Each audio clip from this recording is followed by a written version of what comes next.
Hello, my name is Amy Work, and I'm a North Carolina teacher at Rocky River High School.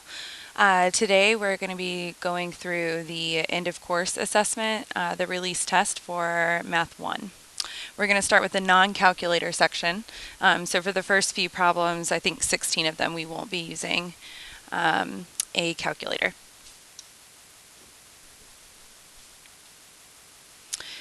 Jesse's bus ride to school is 5 minutes more than 2/3 the time of Robert's bus ride. Which graph shows the possible times of Jesse's and Robert's bus rides? Okay, so we know that Jesse's bus ride is 5 minutes more, okay, so plus 5 minutes more, than 2/3 the time of Robert's bus ride, okay? So another way to write this would be y equals 2/3 x plus 5, okay? This is our slope, and this is our y-intercept. So if you look at the graph, you're trying to find the one that matches up. So first, let's look at our y-intercept. So that's where it touches on the y-axis, okay? So here, so if you'll notice, the only ones that actually have the y-intercept at 5 are B and C, so we can cross off A and D. And next we're going to check the slope. So the slope should be 2/3. That means we rise 2 and we run 3. So up 2/3, up 2/3. And this graph seems to be correct, but let's double check the other one. Up 2/3. Nope, that's not in the right spot. So the correct answer would be B. Number 2, what scenario could be modeled by the graph below? All right, so for this problem, if you notice, for A, B, C, and D, the answers are talking about pounds of apples, Y, and oranges, X. Okay, so that means that these are going to be our oranges right here, and these are going to be our apples. Okay. Another thing is that for me, the wording for A, B, C, and D is really confusing. It's hard for me to look at the wording and look at the graph and understand what's going on. So instead, I'm going to look at the graph and I'm going to see if I can write an equation for this graph and then use that to help. So if I'm looking for y equals mx plus b, okay, the y-intercept b is at 5. Okay, my slope, roughly if I'm looking at it,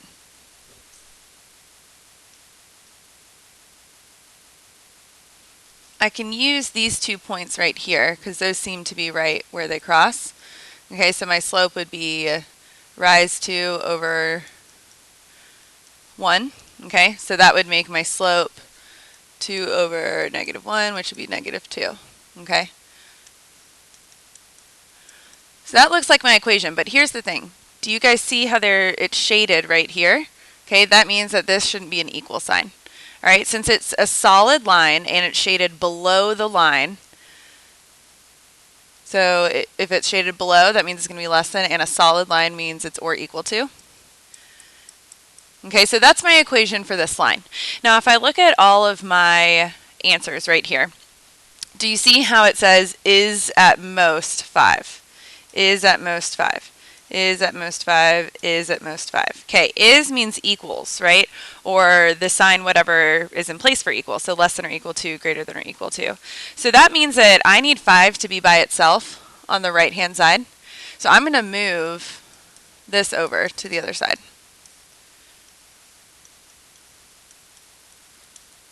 All right, now, using this, I'm going to see if I can figure out my equation. I know that the apples are y. So if you look at your equation and you read, look, okay, the number of pounds of apples, y, plus the number, plus 2 times the pounds of oranges is at most 5. So let's look for the one that says that. The number of pounds of the apples, y, plus 2 times the number of pounds of oranges is at most 5. And the answer would be C. Okay, there's several ways to figure out this problem, but to me, this is the one that makes the most sense. All right, number 3, which expression is equivalent to t squared minus 36? So I'm noticing here I have 2 terms, okay, and there's a subtraction sign in the middle. This is a difference of squares. There's a subtraction sign in the middle, which is where I get the word difference, and squares because both of these are perfect squares. If I take the square root of t squared, it's t. If I take the square root of 36, it's 6. Okay? When you have a difference of perfect squares, you split them up into binomials. One's plus, one's minus. The square root of the first term, t squared, the square root of that, t, goes in the first space. The square root of the second term, 36, which is 6, goes in the other space. And so our answer would be B. All right, this is number 4. Which is the graph of the function f of x equals f of x squared minus 8x plus 7? Okay, there's several ways to do this, okay? One of the easiest ways, I think, is to look at the y-intercept. In each of your quadratic equations, the number at the end that's by itself without a variable, that's your y-intercept. Okay, so if you look at your graph, you want to look for the one that's crossing at 7. Okay, and the only one that is actually crossing at 7 is D.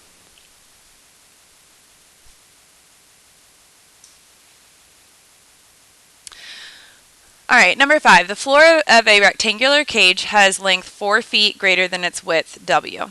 Okay, so let's stop right there. So I drew a rectangle on there, and I know that the length, okay, we'll call this side the length, and this side the width, that the length is 4 feet greater than the width, W. Okay, so if the width is W, then the length is 4 feet greater than that. James will increase both dimensions of the floor by 2 feet. So that means I'm adding 2 to both dimensions. Okay, so now the width is W plus 2. The length is W plus 4 plus 2. And I can simplify that to just be W plus 6 by combining my like terms. Which equation represents the area of the floor? So to get the area, I do length times width. So I'm going to multiply the length and the width. Now you can simplify this by doing box FOIL or double distribution. There's 3 options there. Okay, most people use the box, so that's the one that I'm going to use. Okay, so I lined up my binomials and now I'm going to multiply into the box. And I'm going to add my like terms. 6W plus 2W is 8W.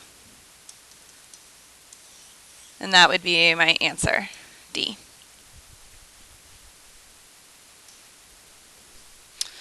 All right, number 6. 2 boys, Sean and Curtis, went for a walk. Sean began walking 20 seconds earlier than Curtis. Sean walked at a speed of 5 feet per second. Curtis walked at a speed of 6 feet per second. All right, so I'm going to write equations for Sean and Curtis. All right, so for Sean, okay, he walked at a speed of 5 feet per second.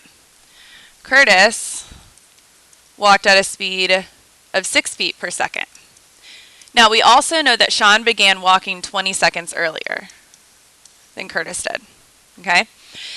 So those are my equations. It says, for how many seconds had Sean been walking at the moment when the 2 boys had walked exactly the same distance? Okay, because it says the same, that's your key that you're going to set these equations equal to each other. Okay, so 5x plus 20 equals 6x. And then you're going to solve for x.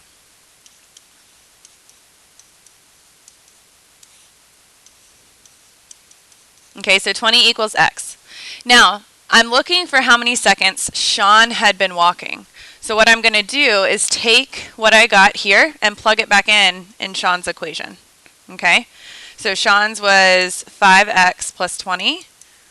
Okay, so I'm going to plug in that 20 seconds there that I found.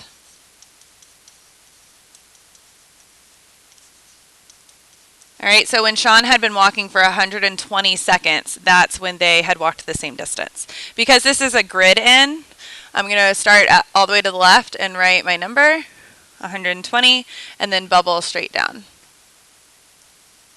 There are also other ways that you can grid in your responses. Okay, I usually just start all the way to the left. Number 7, the math club sells candy bars and drinks during football games. 60 candy bars and 110 drinks will sell for $265. 120 candy bars and 90 drinks will sell for $270. All right, so I have two variables that I'm dealing with here. Okay, I'm going to make candy bars X and the drinks Y. Okay, using the information that they gave me, I'm going to write two equations. Because I have two variables, I'm going to need two equations. All right, the first one is 60 candy bars and 110 drinks will sell for that much money. So I would write 60 candy bars and 110 drinks will sell for $265. Okay, my next equation, 120 candy bars and 90 drinks will sell for $270. Okay, now I have a system of equations here. There are multiple ways I could solve for systems of equations. The easiest way, I think, for this problem would be elimination. All right, in order to do elimination, I need at least one of the variables, either x or y, to have the same coefficient in front. That means the same number in front, but opposite signs. Okay, so if I'm looking at this right here, I can see that 60, if I multiply it by 2, I'm going to get it to be 120. So that's the same number in front. That's good. But I also want it to have an opposite sign. So I'm going to multiply the top by -2. All right, and remember, I could do all this in my calculator and all that, but this question on the EOC is a non-calculator question. So I have to do it by hand. So if I multiply the top equation by 2, then I'm going to end up with -120x minus 220y equals -530. Okay, and now these are the equations I'm dealing with right here. Okay, I'm going to take these two equations and I'm going to add them. Now, 120x minus 120x is going to cancel out, which is exactly what I wanted it to do with elimination. If I add these, I'm going to get -130y equals -260. In order to get y by itself, I'm going to divide by -130. And y equals 2. Okay, if I look back at y, that's the price of the drinks. So I know that the drinks are $2. Okay, now the question says how much does each candy bar sell for? I found the drinks, so now I'm going to have to take the what I found for drinks and plug it back into one of the equations so I can find the candy bars. I'm going to use, it doesn't matter which equation you use, but it needs to be one of the first two initial equations that you wrote, so the ones in purple up here. I'm just going to use the first one.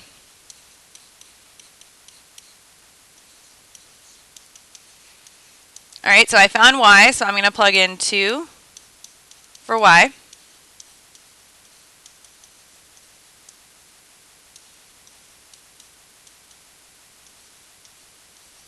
And all I'm doing now is just solving for x.